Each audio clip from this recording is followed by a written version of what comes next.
అన్న ఉద్దేశంలో నన్ను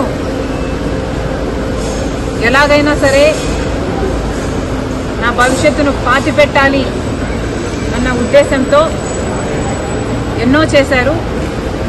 అందులో భాగం ఫోన్ ట్యాపింగ్లు అయితేనేమి, నా మీద నిఘా పెట్టడం అయితేనేమి, నేను మాట్లాడుతున్న వాళ్ళని ట్రాక్ చేయడం అయితేనేమి,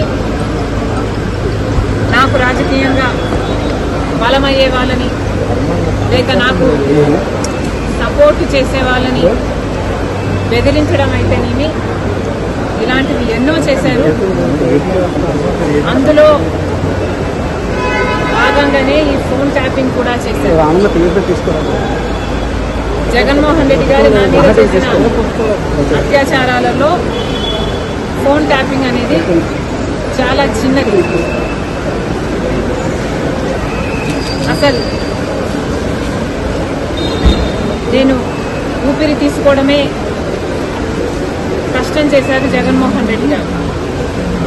కనుక ఆ రోజుల్లో నేను తెలంగాణలో పొలిటికల్ అరీనాలో ఉన్న కేసీఆర్కి వ్యతిరేకంగా పోరాటం చేస్తున్న జగన్మోహన్ రెడ్డి గారికి ఏ సంబంధం లేనప్పటికీ నన్ను తొక్కేయాలి అనే గట్టి ప్రయత్నం చేస్తున్నాడు.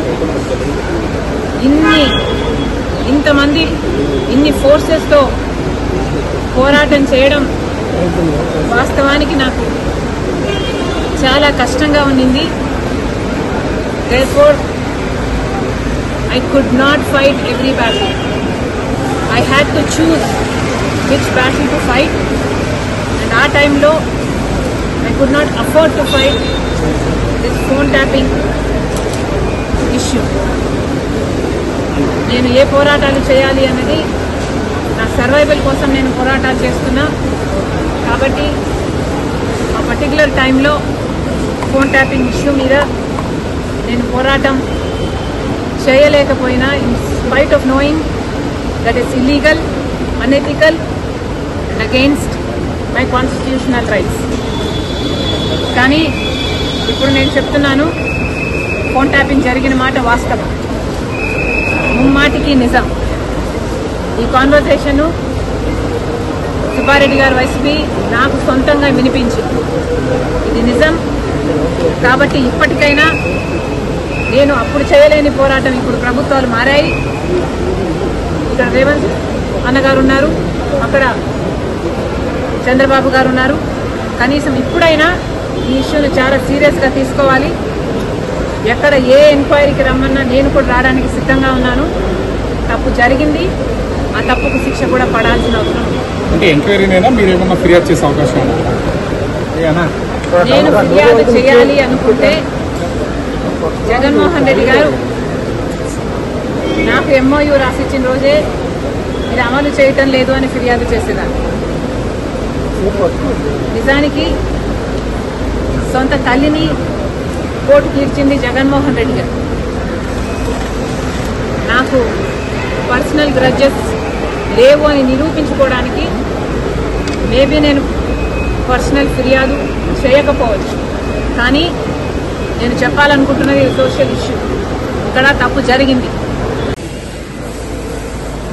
గత పొలిటికల్ టర్మ్ 2018-19 పొలిటికల్ టర్మ్ కాలంలో, అంటే తెలంగాణలో కేసీఆర్ గారు ముఖ్యమంత్రిగా ఉన్నారు, ఆంధ్రాలో జగన్మోహన్ రెడ్డి గారు ముఖ్యమంత్రిగా ఉన్నారు. ఇద్దరు చాలా సన్నిహితంగా ఉండేవాళ్ళు. ఒకరికి ఒకరు అన్నట్టుగా కేటీఆర్ గారు జగన్మోహన్ రెడ్డి గారితో చాలా మంచి సంబంధాలను మెయింటైన్ చేశారు. అసలు వాళ్ళ సంబంధం ముందు రక్త సంబంధం కూడా చిన్నబోయింది.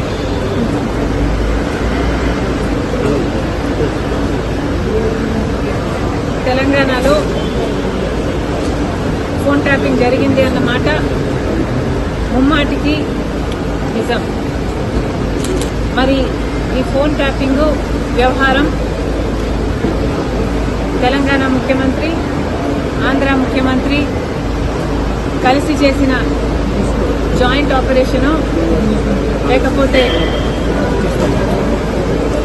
ఇది షేర్డ్ ఇన్ఫర్మేషను నాకు తెలియదు. కానీ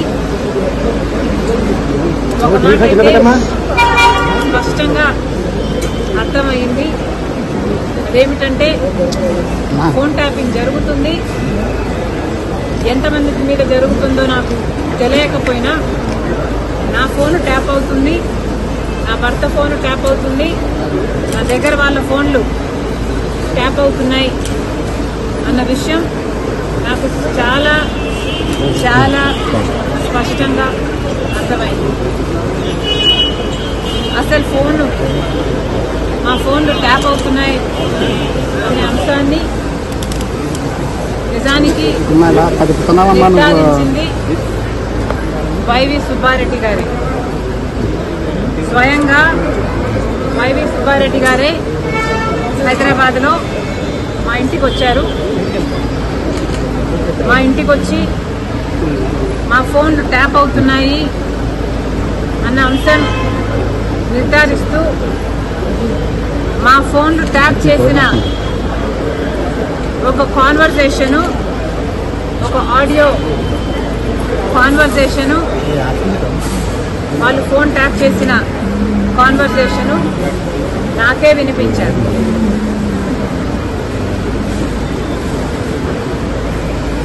మరి ఈ విషయం సుబ్బారెడ్డి గారు ఇప్పుడు ఒప్పుకుంటారా అంటే నాకు తెలియదు, నాకు అనుమానమే. ఎందుకంటే జగన్మోహన్ రెడ్డి గారు తన సొంత మేనల్లుడు మేనకోడలు ఆస్తి కాజేసే కుట్రలో భాగంగా జగన్మోహన్ రెడ్డి గారు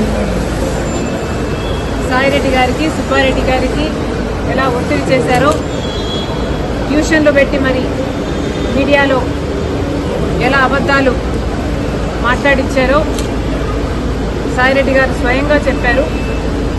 కాబట్టి ఇప్పుడున్న పరిస్థితుల్లో మరి సుబ్బారెడ్డి గారు ఈ విషయాన్ని ఒప్పుకుంటారో ఒప్పుకోరో నాకు తెలియదు.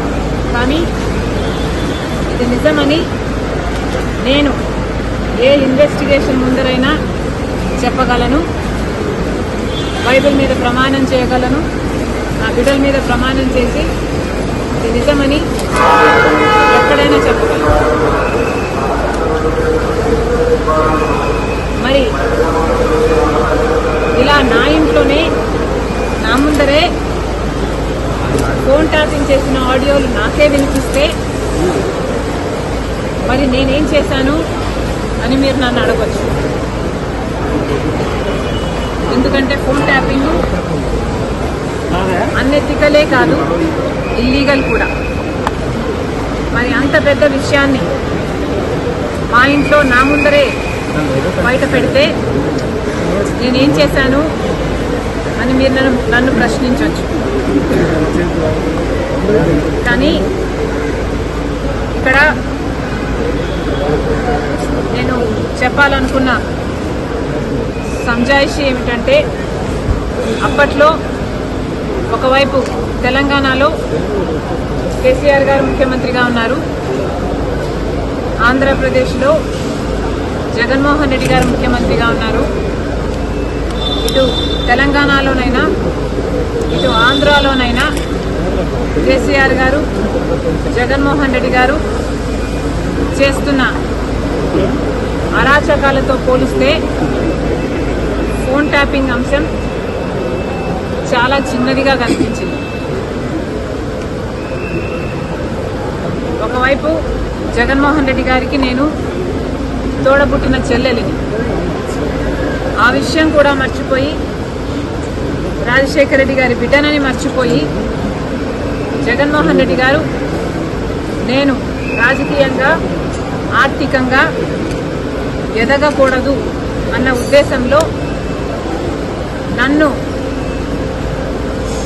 ఎలాగైనా సరే నా భవిష్యత్తును పాతిపెట్టాలి అన్న ఉద్దేశంతో ఎన్నో చేశారు. అందులో భాగం ఫోన్ ట్యాపింగ్లు అయితేనేమి, నా మీద నిఘా పెట్టడం అయితేనేమి, నేను మాట్లాడుతున్న వాళ్ళని ట్రాక్ చేయడం అయితేనేమి, నాకు రాజకీయంగా బలమయ్యే వాళ్ళని లేక నాకు సపోర్ట్ చేసే వాళ్ళని బెదిరించడం అయితేనేమి, ఇలాంటివి ఎన్నో చేశారు. అందులో